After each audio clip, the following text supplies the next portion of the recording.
조조의 간언과 하진의 고집. 이날 조조가 하진에게 말하였다. 환관으로 인한 화는 예로부터 늘 있어 왔습니다.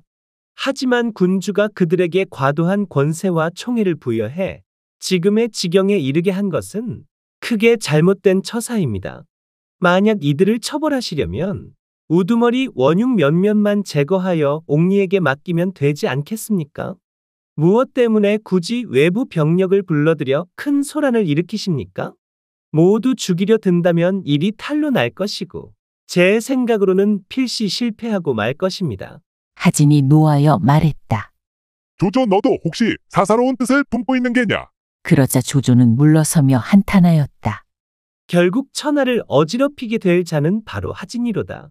하진은 그 길로 몰래 사신을 보내어 비밀 칙명을 갖고 밤낮없이 각 지방의 군벌들에게 파견하였다. 동탁의 출병 계책. 당시의 전장군 오향우 서량자사인 동탁은 예전에 황건적을 토벌하는데 큰 공이 없었으므로 조정에서 그 죄를 물으려 했으나 십상시에게 뇌물을 주어 간신히 면했다. 이후 조정의 고관들과 결탁하여 고위 관직을 맡고 서쪽 지역의 대군 20만을 거느리며 늘 반역적 마음을 품고 있었다.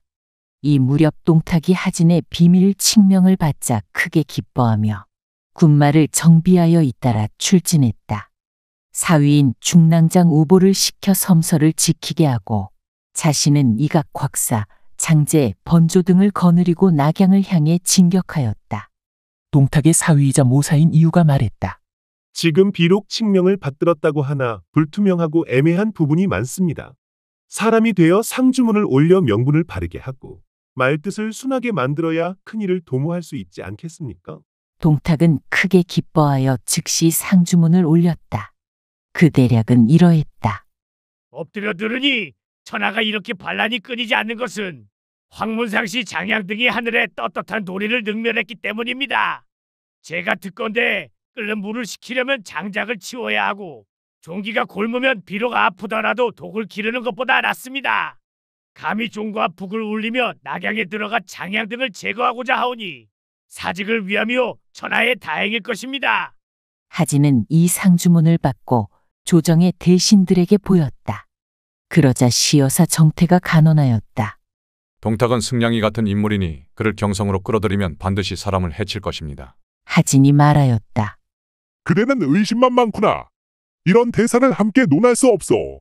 노식 또한 간언하기를. 제가 평소 동탁의 사람됨을 잘 아오니 겉모습은 좋아 보여도 마음은 몹시 사납습니다. 그가 궁궐에 발을 들이면 반드시 화가 일어나리니 부르지 않는 편이 낫습니다. 하진은 듣지 않았고 정태와 노식은 둘 다 관직을 버리고 떠났다. 조정의 대신들도 절반 이상이 사직해 떠나갔다. 하진이 또 사람을 보내 면지에서 동탁을 맞이하려 했으나 동탁은 병사를 움직이지 않았다. 장양 등 십상시들은 외부 병사가 접근한 사실을 알고 함께 의논하였다.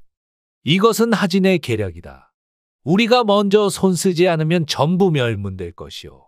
하태후의 밀조와 하진의 궁입궐.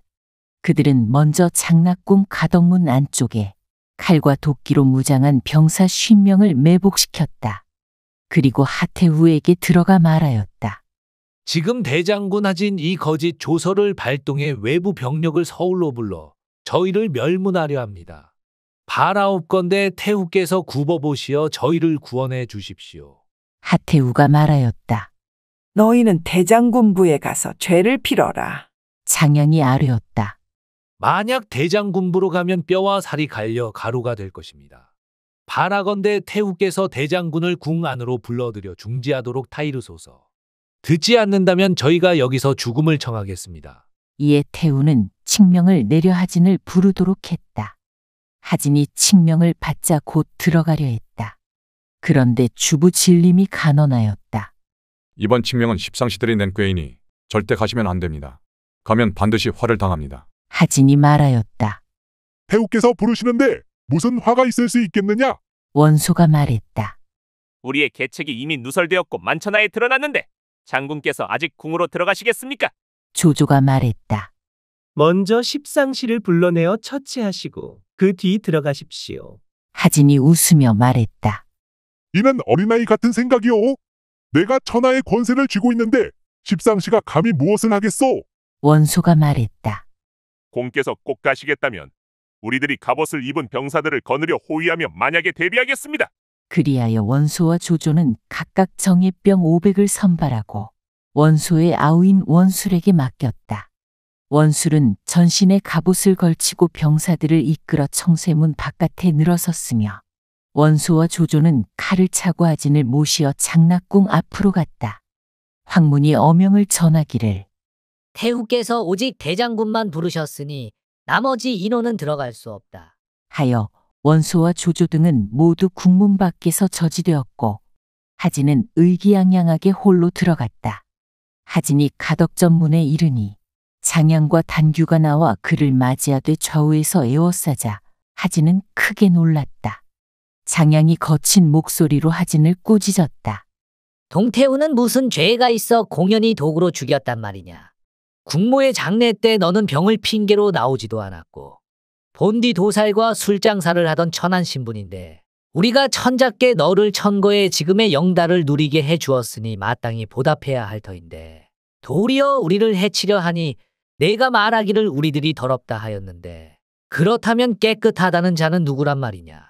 하진이 당황해 빠져나갈 길을 찾으려 했으나 국문이 모두 닫혀있고 매복하였던 병사들이 일제히 나와 그를 두 토막으로 베어버렸다. 후세 사람이 이를 안타까워하여 시로 읊었다. 한나라가 기울어 하늘에 운수다하였고 무모한 하진은 삼공벼슬에 올랐다네. 여러 번이나 충신의 간언을 듣지 않더니 마침내 궁중에서 칼날을 피하지 못했도다. 장양 등은 하진을 죽인 뒤 밖에서 오래 기다리던 원소가 하진이 나오지 않자 큰 소리로 외치기를 장군께서는 수레에 오르소서. 라하니 장양 등은 하진의 머리를 성벽 위에서 성문 밖으로 던지며 선포하였다. 하진은 모반을 꾀해 이미 죽었으니 나머지 협조자들은 모두 용서하겠다. 원소가 크게 고함쳤다. 환관이 대신을 죽였도다. 이 악당 무리를 치고자 하는 자들은 어서 나와 돕도록 하라. 하진의 부장 오광은 청쇠문 밖에서 곧 불을 질렀고 원술은 군사를 거느리고 궁정으로 뛰어들어가 환관이라 보이면 누구든 크고 작음 가리지 않고 죽였다. 원소와 조조도 관문을 부수고 들어갔다. 조충, 정광, 하윤, 곽승 네 사람은 취하루 앞까지 쫓겨가 산채로 갈기갈기 베어졌다. 궁중에서는 불길이 하늘을 찌를 듯 치솟았다. 장양, 단규, 조절, 후람은 태후와 황태자 그리고 진류왕을 붙잡아 안성으로 끌고 가다가 뒤길로 북궁으로 달아났다. 이때 노식은 관직을 버리고 아직 떠나지 않은 상태였는데 궁안이 대란에 휩싸인 것을 보고 갑옷을 갖추고 무기를 들고 있다가 멀리서 단규가 하태우를 협박해 지나가는 것을 보고 크게 외쳤다. 역적 단규! 감히 태우를 납치하느냐? 단규가 돌아서 달아났고 태우는 창문으로 뛰어내렸는데 노식이 달려가 구해냈다. 한편 오광이 안뜰로 들이쳤더니 거기서 하묘도 칼을 들고 나왔다. 오광이 크게 외쳤다. 하묘가 자기 형을 해치는 음모에 가담했으니 함께 죽이자. 주변 모두가 화답했다. 하묘는 도망치려 했으나 사방이 포위되어 갈기갈기 베어 죽임을 당했다. 원소는 다시 병사들에게 십상시의 가문을 찾아가 모조리 죽이라 지시하였으니 아이건 어른이건 가리지 않고 몰살되었고 그래서 아직 수염도 없는 어린 소년마저 잘못 살해된 경우가 많았다. 조조는 한편으로 궁중 화제를 진압하면서 하태우가 임시로 조정 사무를 보도록 청했고 병력을 보내 장양 등을 추격하며 소재를 수색하게 했다.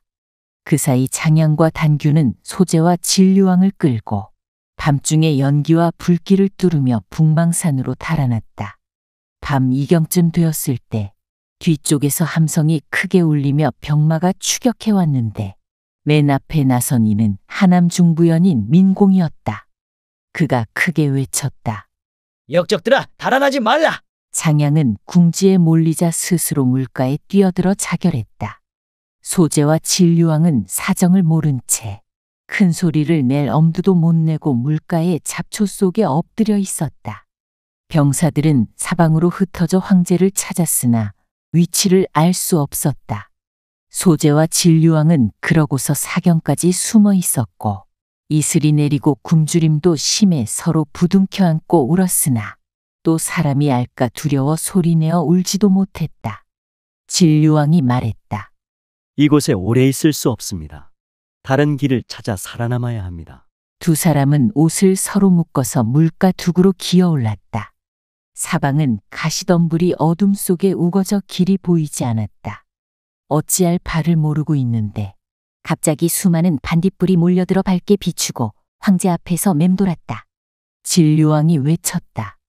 이는 하늘이 우리 형제를 돕는 것이요. 그래서 반딧불을 따라 걷자 차츰 길이 나타났다.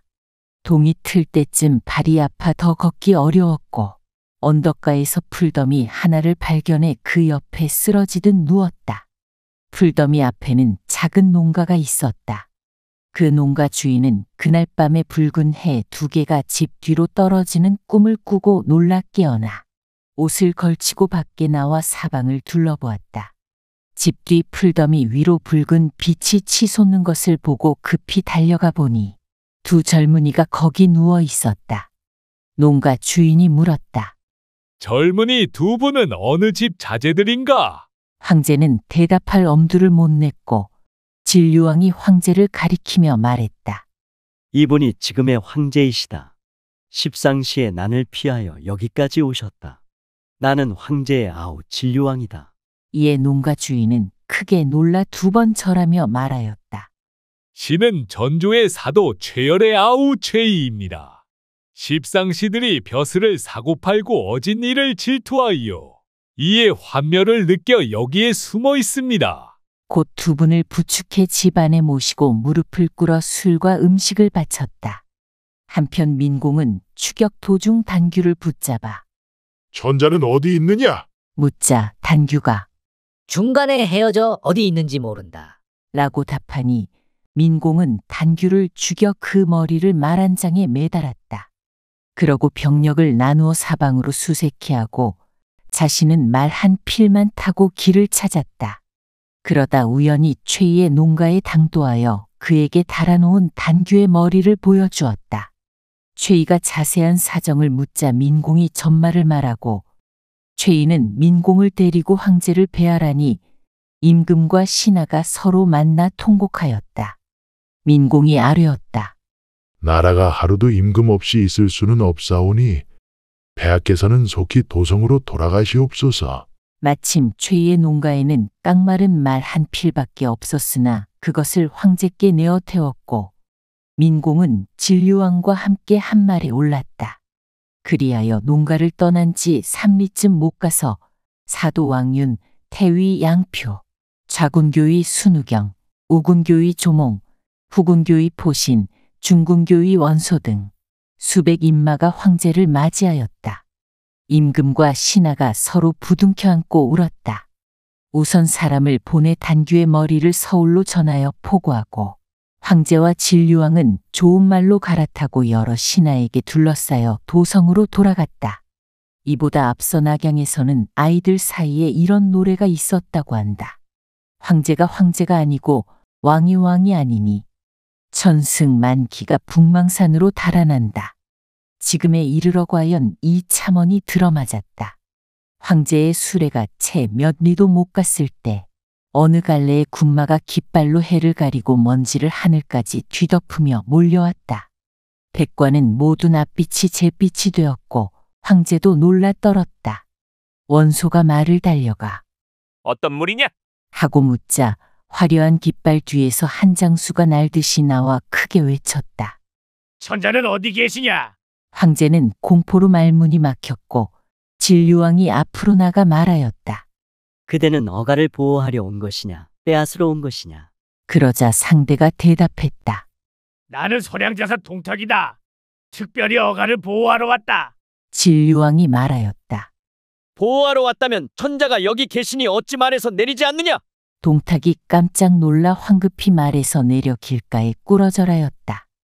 진류왕이 온화한 말로 동탁을 위로했는데 처음부터 끝까지 허투루 말한 것이 없었다. 동탁은 속으로 이를 매우 기이 여겨 차라리 이 현 황제를 패하고 진류왕을 옹립하리라는 뜻을 품었다. 그날 황제가 궁으로 돌아가 하태우와 함께 통곡하며 궁 안을 수색해 보니 전에 내려오던 옥새가 사라진 것을 발견했다. 동탁은 성 밖의 군사를 주둔해 두고 날마다 철갑 기병을 몰고 성 안에 들어와 거리에서 횡행하니 백성들은 몹시 두려워하였다. 동탁은 궁중을 드나들며 전혀 거리낌이 없었다. 후군교의 포신은 원소를 찾아가 동탁이 반드시 반역 심정을 품고 있으니 빨리 제거해야 합니다. 라 말했으나 원소는 조정이 이제 막 안정되었으니 섣불리 움직여서는 안 됩니다. 라고 하였다. 포신은 다시 왕윤을 만나 같은 말을 전했지만 왕윤도 우선 함께 의논해 봅시다. 라고 할 뿐이었다. 그러자 포신은 자기가 거느리던 군사를 데리고 태산으로 떠나버렸다. 동탁은 하진 형제의 부하 병사들을 모조리 흡수하여 지휘권을 장악했다. 그리고 이유에게 은밀히 말했다. 나는 이제 황제를 패하고 진류왕을 세우고 싶은데 어떠한가? 이유가 대답하였다. 지금 조정의 주인이 없으니 바로 이때 행하지 않으면 늦어지면 반드시 변이 생깁니다.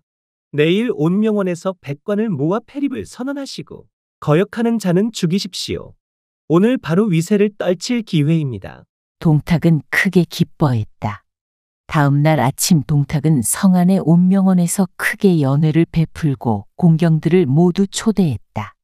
이들은 동탁을 두려워해 감이 오지 않는 자가 없었다. 동탁은 백관이 다 모인 뒤에야 천천히 원문에서 말에서 내려 칼을 차고 잔치 자리에 들어갔다. 술이 몇 순 돈 뒤 동탁은 술과 음악을 그치게 하고 엄한 목소리로 말했다. 내게 할 말이 있으니 모두 조용히 들으시오. 사람들이 귀를 기울이니 동탁이 이렇게 외쳤다. 천자는 만민의 임금으로서 위엄과 기상이 없으면 종묘사직을 받들지 못합니다. 지금의 황제는 나약하니 진류왕이 총명하고 학문을 좋아하니 대위를 물려줘야 옳겠습니다. 내가 황제를 패하고 진류왕을 세우려는데 여러 대신은 어찌 생각하오? 모두 겁에 질려 아무 말도 못하였다. 그때 연석 한편에서 누군가가 탁자를 밀치고 앞으로 나오며 외쳤다. 안 된다. 그대는 무엇인고 감히 그런 망발을 하는가? 지금의 황제께서는 선제의 적자이시고 과실이 전혀 없는데 무슨 근거로 패립을 논하느냐? 그대가 반역하려 하는 게 아니고 무엇인가? 동탁이 보니 그 사람은 형주자사 정원이었다. 동탁이 노하여 소리쳤다. 내게 순종하면 살고 거역하면 죽는다. 그리고는 몸에 찬 칼을 뽑아 정원을 배려했다. 그때 이유가 보니 정원 뒤에 한 장수가 서 있었는데 풍채가 높고 늠름하며 손에 방천화극을 들고 눈을 부릅뜨고 있었다. 이유는 재빨리 나서서 말했다. 오늘은 술 마시는 자리이니 국정을 논할 곳이 못 됩니다. 내일 조회에서 의논해도 늦지 않습니다. 주변 사람들이 일제히 정원을 붙들어 말에 태우고 돌아가게 했다. 동탁이 나머지 백관에게 물었다. 내가 한 말이 옳지 않소? 노식이 대답했다. 공께서 잘못 알고 계십니다. 예전에 태갑이 어두워 이윤이 동궁에 가두었고 창의왕은 27일 만에 죄악 3천여 개를 저질러 곽광이 태묘에 고하여 패하였으나 지금의 황제께서는 비록 어려도 총명하고 인자하며 과실이 전혀 없으니 어찌 함부로 패립을 논하겠습니까? 공께서는 본디 외지의 자사로 국정에 참여한 일도 없고 이윤이나 곽광 같은 큰 재주도 없으면서 어찌 그런 중대한 일을 억지로 행하겠습니까? 성인의 말씀에 이윤 같은 뜻을 가진 이는 가능하되 그렇지 않으면 찬탈이다 하지 않았습니까? 동탁이 크게 노하여 칼을 뽑아 노식을 죽이려 하자 시중 채옹과 의랑 팽백이 말렸다. 노상선은 해내의 명망이 있는 분이니 그를 먼저 죽이면 천하가 놀라고 두려워할 것입니다. 동탁이 그제야 멈추었다. 사도 왕윤이 말했다. 패립 같은 일은 술자리에서 꺼낼 게 아닙니다.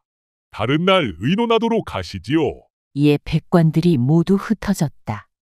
동탁은 칼을 잡은 채 원문에 서 있다가 갑자기 한 사람이 말을 타고 극을 들고 원문 밖을 오가며 달리는 걸 보았다.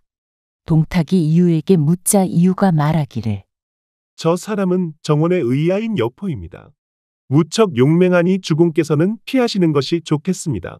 동탁이 원 안으로 숨어버렸다. 다음 날 누군가 보고하기를 정원이 성 밖에서 군사를 이끌고 나와 싸움을 청한다. 고하자 동탁이 노하여 이유를 데리고 출진했다. 양쪽 진영이 맞서 있는 가운데 여포가 금관을 쓰고 백화점포를 걸치고 당해갑을 두른 채 방천화극을 손에 들고 말에 올라 정건양을 따라 나타났다. 정건양이 동탁을 가리켜 욕했다. 국가의 불행으로 환관들이 권세를 농단하여 백성을 도탄에 빠뜨렸는데 너는 아무 공도 없으면서 감히 황제를 패립하려 하여 조정을 어지럽히려 하느냐? 동탁이 아직 대답도 못했는데 여포가 말에 박차를 가해 곧장 공격해왔다. 동탁은 급히 달아나고 정건양이 뒤이어 군사를 몰아쳤으므로 동탁의 병력은 크게 패하였고 30여 리 물러나 진을 치고 모여 의논했다. 동탁이 말했다. 내가 보기에 여포는 범상한 인물이 아니다. 저를 얻기만 하면 천하를 어찌 두려워하겠는가? 막사 앞에서 한 사람이 나와 말했다. 주공께서는 염려 마십시오. 제가 여포와 같은 고향이니 그가 용맹하되 꾀가 없고 이익만 보면 의리를 잇는 성정임을 잘 압니다. 제 혀 하나로 그를 설득해 공께 항복하게 하리이다. 동탁이 크게 기뻐 자세히 보니 그는 호분 중랑장 이숙이었다. 동탁이 묻기를 내가 어떤 방법으로 그를 설득하겠느냐? 하자 이숙이 말하였다. 주공께서 적토라 불리는 명마를 가지고 계시지 않습니까? 하루에 1000리를 달릴 만큼 준마인데 그 말과 금옥으로 여포의 마음을 매수하면 됩니다. 제가 말로 여포를 회유하면 그는 틀림없이 정원을 배반하고 주공께 올 것입니다. 동탁이 이유에게 묻자 이유가 대답했다. 주공께서 천하를 얻고자 하시는데 말 한 피를 아낄 이유가 있겠습니까? 동탁은 기꺼이 허락하고 황금 1000냥과 진주 수십 알, 옥으로 된 띠 한 줄까지 내주었다. 이숙은 그렇게 선물을 챙겨 여포의 진영으로 갔다. 수비병들이 포위하자 이숙이 말하였다. 어서 여포 장군께 알리시오. 옛 지인이 찾아왔다고. 병사들이 보고하자 여포가 허락했다. 이숙이 여포를 보고 말했다. 현재 그간 평안하셨소. 여포가 예를 갖추어 답했다. 오래 못 뵈었는데 요즘 어디에 계십니까? 이숙이 대답했다. 지금 호분 중랑장으로 있습니다. 현재가 사직을 위하여 큰 공을 세운다 하니 몹시 기뻤어. 이때 마침 하루 1000리를 달리고 산과 물을 가볍게 넘는다는 명마 적토가 있어. 이것을 현재께 바쳐 호기를 돕고자 합니다. 여포가 말에게 이끌려 나와 보니 정말로 온몸이 불타는 듯 붉고 아무 잡털도 없으며 키는 어른의 키를 훌쩍 넘었다. 땅을 박차고 울부짖는 모습이 마치 하늘로 날아오르는 신수와 같았다. 여포가 크게 기뻐하며 물었다. 형께서 이 용마를 보내시니 내가 어찌 보답해야 합니까? 이숙이 말하였다. 나는 의리를 위해 왔을 뿐 보답은 바라지 않습니다. 여포가 술자리를 차려 대접하는데 술이 거듭되자 이숙이 말을 꺼냈다. 내가 현재와는 자주 못 만나면서도 자네 아버님은 자주 보게 되네. 여포가 말하였다. 형께서 술에 취하셨군요. 우리 선친께서 돌아가신 지 오랜데 어찌 만나신다는 겁니까? 이숙이 크게 웃으며 말하였다. 그런 말이 아니라 오늘의 정자사를 말하는 게다. 여포가 놀라며 말했다. 내가 정건양에게 있는 것은 부득이한 처지에서 그런 것입니다. 이숙이 말했다. 현재께서는 하늘을 떠받치고 바다를 메울 만한 재주가 있으니 누가 경외하지 않겠소. 공명과 부귀는 주머니에서 물건 꺼내듯 손쉽게 얻을 수 있는데 무슨 부득이함이 있다고 남의 밑에 머무르십니까? 여포가 탄식하며 말했다. 아쉽게도 참된 주인을 만나지 못했을 뿐입니다. 이숙이 웃으며 말했다. 좋은 새는 스스로 나무를 가려 깃들이고 어진 신하는 좋은 군주를 골라 섬기는 법이요. 기회를 놓치면 후회해도 늦을 뿐이요. 여포가 물었다. 형은 조정에 있어 잘 아실 텐데 도대체 누가 영웅입니까? 이숙이 답했다. 내가 여러 신하를 살펴보았으나 누구도 동탁에 미치지 못하오. 동탁은 인재를 공경하며 예우하고 상벌을 분명히 하여 마침내 대업을 이룰 인물입니다. 여포가 말했다. 내가 따르고 싶지만 그에게 갈 만한 방도가 없소이다. 이숙이 금옥과 옥으로 된 띠를 여포 앞으로 늘어놓았다. 여포가 놀라 이것은 무엇이냐 묻자 이숙이 주변 사람을 물리치고 여포에게만 조용히 말했다. 모두 동공께서 현재의 명성을 우러러 보내신 것입니다. 적토마 또한 동공이 선물하신 거지요. 여포가 말했다. 동공이 이렇게 날 사랑해 주시니 내가 무슨 답례를 해야 하오? 이숙이 말했다. 내 같은 사람도 호분중랑장인데 공께서 가신다면 그 영예가 이루 말할 수 없이 클 것이요. 여포가 말했다. 하나 문제는 내가 아직 아무런 공도 없어 어떻게 명분을 세우겠습니까? 이숙이 말했다. 공은 손바닥 뒤집듯 쉽게 세울 수 있어. 다만 결단이 없을 뿐이지요. 여포가 한참 생각하더니 내가 정원을 죽이고 군사를 거느려 동탁에게 돌아가면 어떻겠소? 하자 이숙이 기뻐하며 외쳤다. 현재가 그렇게만 해준다면 이는 더할 나위 없는 큰 공로입니다. 일이 늦어지면 안 되니 속히 결정하셔야 합니다. 여포가 바로 이튿날 그렇게 하겠다 약속하고 이숙은 떠났다. 그날 밤 여포는 이경의 칼을 들고 정원의 막사로 들어갔다. 정원은 마침 촛불을 밝혀 책을 보던 중이었는데 여포를 보고 내 아들이 무슨 일로 왔느냐? 라고 묻자 여포가 칼을 치켜들며 외쳤다. 나는 떳떳한 사내이니 어찌 그대의 아들이 되겠소? 정원이 깜짝 놀라. 봉선은 어찌 마음이 바뀌었느냐? 라고 묻는 순간 여포가 단칼에 정원의 목을 베었다. 그러고 나서 크게 소리쳐 부하였다. 정원은 어질지 못하니 내가 죽였다. 내게 따르려는 자는 남고 아니면 떠나라. 군사들은 절반 이상이 흩어졌다. 다음 날 여포가 정원의 머리를 들고 이숙을 찾아가자 이숙은 여포를 동탁에게 소개했고 동탁은 크게 기뻐하며 술자리를 벌여 맞이했다. 동탁이 먼저 예를 갖추어 이제 내가 장군을 얻었으니 가뭄 속에 메마른 묘종이 단비를 맞은 듯하오 하고 기뻐하자 여포는 동탁을 의부로 모시겠다고 절하였다. 동탁은 금갑주와 비단옷을 여포에게 하사하고 즐겁게 술을 마시고 헤어졌다. 이후 동탁의 위세가 점점 강해져서 스스로 전장군의 일을 겸하고 아우 동민을 좌장군 후우로 봉하였으며 여포를 기도위 중랑장 도정으로 봉했다. 이유가 동탁에게 조속히 황제 폐립을 결정하라고 다시 권하자 동탁은 곧 궁성 안에서 잔치를 베풀고 공경들을 모았으며 여포에게 갑옷 입은 병사 1000여 명을 거느려 호위하게 했다. 그날 태부 원외와 백관이 모두 왔고 술이 몇 순 돌자 동탁이 칼을 쥐고 말하였다. 지금의 황제는 어둡고 나약하여 종묘사직을 맡을 수 없다. 이은 곽광처럼 황제를 폐해 홍농왕으로 삼고 진류왕을 새 황제로 세우겠다. 이에 따르지 않는 자는 베리라. 모두 겁에 질려 대답 못하고 있는데 중군교의 원소가 벌떡 일어서 외쳤다. 지금 황제께서는 즉위한 지 얼마 되지 않았고 과오도 없는데 그대를 어찌 적통을 패하고 서자를 세우려 하오? 그것은 반역이 아니고 무엇이겠어? 동탁이 성을 내며 천하의 일이 내 손에 달렸는데 누가 감히 아니라고 하겠소? 내가 내 칼을 만만히 보는 모양이군. 하자 원소도 칼을 뽑아들며 맞섰다. 내 칼이 예리하다면 내 칼 또한 무디지 않다. 두 사람이 연회 자리에서 서로 맞서니 곧바로 정원이 정의롭게 나섰다가 이미 죽었고 원소가 또다시 맞서니 그의 운명도 위태롭다. 는 말이 전해진다. 과연 원소의 목숨은 어떻게 될 것인가? 뒤이어 펼쳐질 이야기를 지켜보라.